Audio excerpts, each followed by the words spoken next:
bulletin sur Fraternité FM. Dans les titres du bulletin de l'information de ce lundi, les premières sonneries ont retenti dans les écoles primaires et collèges d'enseignement général du Bénin. Des milliers d'élèves retrouvent les bancs de classe après plusieurs semaines de repos. Le coup d'envoi de cette année scolaire 2025-2026 a été donné à l'EPP Ouakadorou de Parakou par le ministre Salman Karimou. À l'instar de cette école, la rentrée est également effective dans les collèges d'enseignement général de Parakou. Détail à suivre. Pendant ce temps, la paroisse Saint-Emmanuel de Peroguera a célébré la fête des moissons. C'était ce dimanche 14 septembre 2025 dans l'enceinte de la paroisse. Fidèles, dignitaires religieux et personnalités politiques ont pris part à cette célébration. Le point des moments forts à suivre dans ce bulletin d'information. À suivre également les informations africaines et les informations sportives. Bienvenue à chacun et à tous. Éducation pour ouvrir cette édition. La rentrée scolaire 2025-2026 a officiellement démarré ce lundi 15 septembre 2025 sur toute l'étendue du territoire national. Le lancement officiel s'est tenu à Parakou, précisément à l'école primaire publique Ouakadorou. La cérémonie a été présidée par le ministre des enseignements maternels et primaires, Salman Karimou, en présence des autorités locales, des enseignants, des élèves et de quelques parents d'élèves. Dans son allocution, le ministre a rappelé l'engagement du gouvernement à garantir une éducation inclusive et de qualité pour tous les enfants du Bénin. Il a également exhorté les enseignants à faire preuve de plus de dévouement et les élèves à cultiver la discipline et assiduité, gage de réussite scolaire. Le gouvernement béninois tient à votre avenir, tient à ce que vous constituez réellement la relève. L'avenir du Bénin, c'est vous. Vous, cette forte délégation envoyée par le gouvernement pour partager avec vous le plaisir de vous retrouver en camarades après quelques mois, 2 mois et demi de vacances. Et le plaisir de retrouver votre école. Mais elle n'est pas laide ce matin, comme je le constate. Elle est belle, donc elle vous accueille.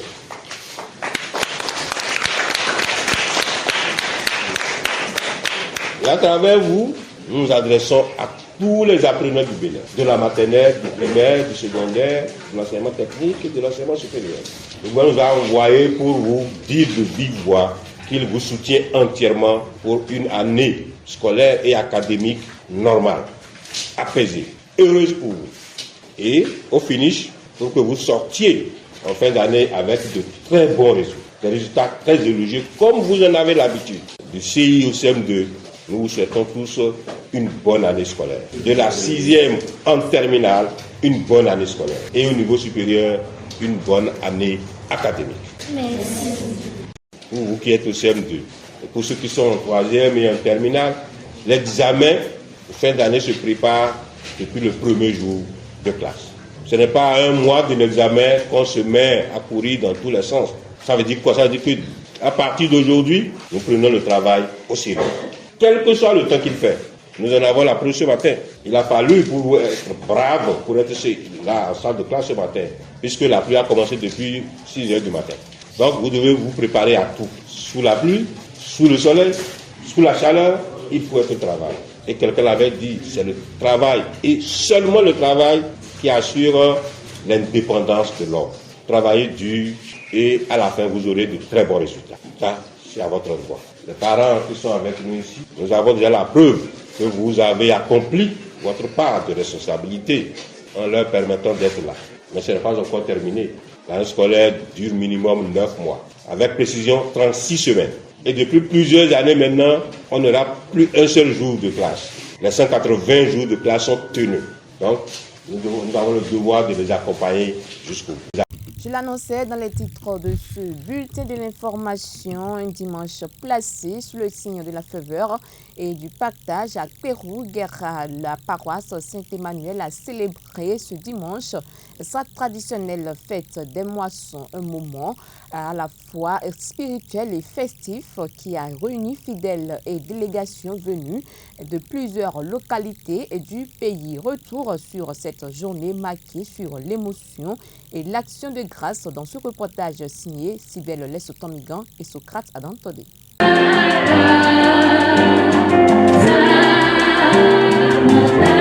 Ce dimanche, la paroisse Saint-Emmanuel de Pérou-Guerra a vibré au rythme de la fête des moissons. Pour le compte de cette année, la célébration a tenu toutes ses promesses. Organisée chaque année, cette fête constitue un moment de partage, de convivialité et de recueillement réunissant les fidèles de la paroisse ainsi que ceux venus d'autres communautés. Nous, on a l'habitude de fêter tous les deuxièmes dimanches du mois de septembre. C'est une dimanche que les autres paroisses viennent nous supporter, nous encourager pour notre fête, pour que et les fidèles aussi sentent aussi que nous sommes vraiment en fête. C'est la fête des moissons. La fête de moissons, d'abord, il faut savoir qu'elle est biblique, elle est spirituelle. Vous voyez, après avoir parcouru 12 mois, et Dieu vous a protégé, Dieu vous a délivré, Dieu a été votre combattant. Vous avez réussi dans beaucoup d'activités. Il faut à un moment donné lui rendre grâce, pour qu'en retour, l'Éternel des armées qui vous a protégé, qui a été votre bouclier pendant 12 mois, puisse encore avoir de la joie en lui et à vous encore aider dans l'année qui suit. Franchement, je loue l'Éternel parce que depuis le vendredi, a commencé par les activités de théâtre, hier samedi, le concert, et aujourd'hui, vous avez vu la beauté, le nombre de personnes qui est ici. C'est une grâce. Nous rendons grâce à l'Éternel pour cette belle organisation qu'il a voulu aujourd'hui. Les fidèles, des dignitaires et d'autres responsables du christianisme céleste ont effectué le déplacement pour soutenir la paroisse Saint-Emmanuel. À l'arrivée, ils se disent satisfaits de cette célébration hautement spirituelle. Nous avons effectué ce déplacement parce qu'avec la paroisse Saint-Emmanuel de Parakou, nous avons été des amis de longue date et chaque année, on effectue ce déplacement pour pouvoir honorer la paroisse. En fait, comment je peux expliquer ça? C'est une amitié de longue date. Je suis très satisfait de l'organisation depuis hier à travers le conseil spirituel jusqu'à ce qui se passe aujourd'hui. Ça a été bien organisé. Je remercie d'abord l'Éternel Dieu d'Oshofa et je lui demande humblement de pouvoir nous prêter vie pour que les années à venir, ça soit encore plus meilleur. Cette fête n'a pas seulement rassemblé les fidèles et les religieux. Le parti Union progressiste Le Renouveau était également représenté. La fête des moissons est un moment privilégié pour festoyer, écouter la parole de Dieu, suivre les prédications, poser des actions de grâce et participer à la vente de charité. L'édition 2025 a enregistré la présence de délégations venues de plusieurs autres paroisses, notamment de Gorgounou, Abomey-Calavi, Djougou et bien d'autres localités. Paris réussi pour le comité d'organisation. Cap sur l'édition 2026.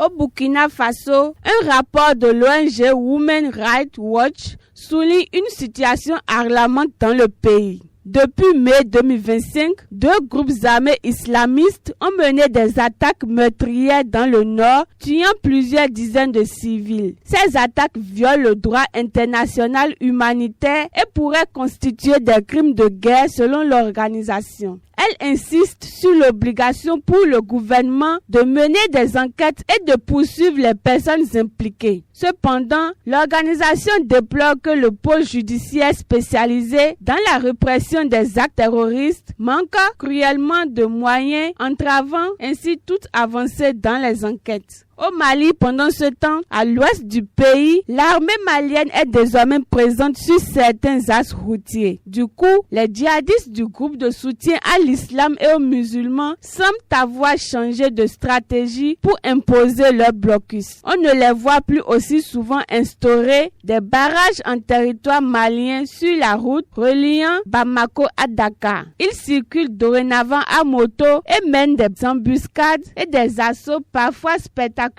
contre les convois de véhicules. C'est la stratégie utilisée ces 13 et 14 septembre dans la localité de Kolokani, située à une centaine de kilomètres de Bamako. Plusieurs camions citernes transportant du carburant venant du Sénégal ont été brûlés. La circulation a été fortement perturbée.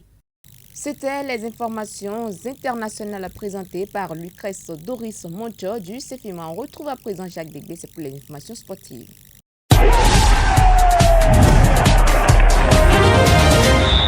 Fédération béninoise de basketball, Ismaël Onifade rempile pour un nouveau mandat. Oui, seul candidat en lice, Ismaël Onifade a été réélu ce dimanche à la tête de la Fédération béninoise de basketball. Ceci au thème de l'Assemblée générale élective qui s'est tenue à Porto Novo, la capitale politique du Bénin.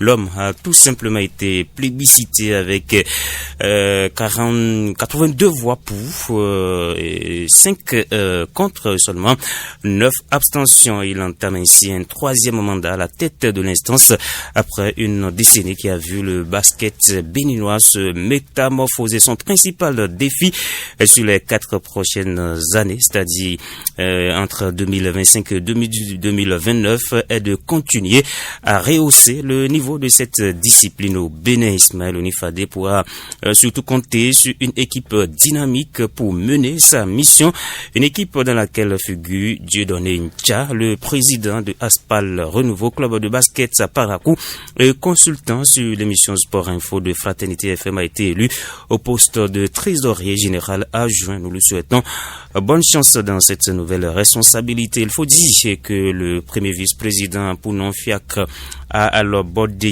Yatonde Epiphane Soudonou occupe le poste de deuxième vice-président alors que le secrétaire général se nomme Christian Ati.